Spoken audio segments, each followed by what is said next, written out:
Hello बच्चों, आइए question देखते हैं कि डार्विनवाद के विरोध में प्रस्तुत की गई आपत्तियों का वर्णन करें तथा नव डार्विनवाद किसे कहते हैं बताइए।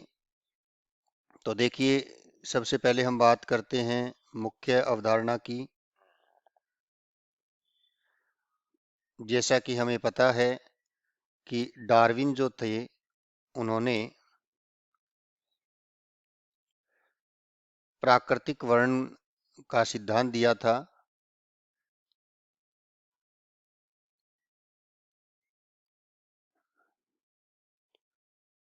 लेकिन इस सिद्धांत की कुछ आलोचनाएं थी। आलोचना के अंदर हम सबसे पहले बात करें तो डार्विन जो थे उन्होंने दैहिक व जननिक कोशिका में जो विभिन्नताएं होती हैं उनमें अंतर नहीं बताया।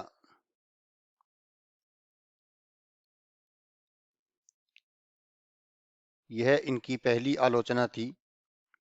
तथा दूसरा, अगर हम बात करें तो डार्विन ने उत्परिवर्तन की व्याख्या नहीं की। यानी अचानक से जो जन्निक या आनुवांशिक परिवर्तन आते हैं उनकी व्याख्या करने में जो डार्विन थे वो असमर्थ रहे थे। इसके बाद हम कहें तीसरी जो आलोचना है जिसे योग्यतम की उत्तरजीविता, तो योग्यतम की जो उत्तरजीविता है उसको डार्विन स्पष्ट नहीं करते हैं। यह भी उनकी क्या थी, आलोचना थी। तथा डार्विन जो थे वे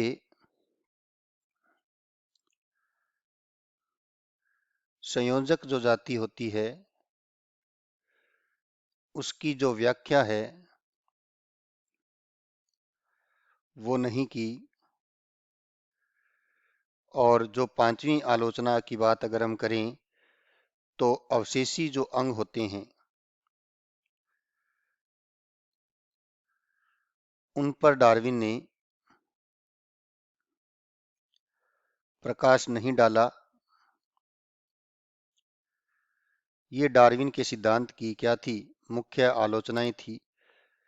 उसके पश्चात नव डार्विनवाद दिया गया और नव डार्विनवाद के अंदर ये बताया गया कि जो नई जाति की उत्पत्ति है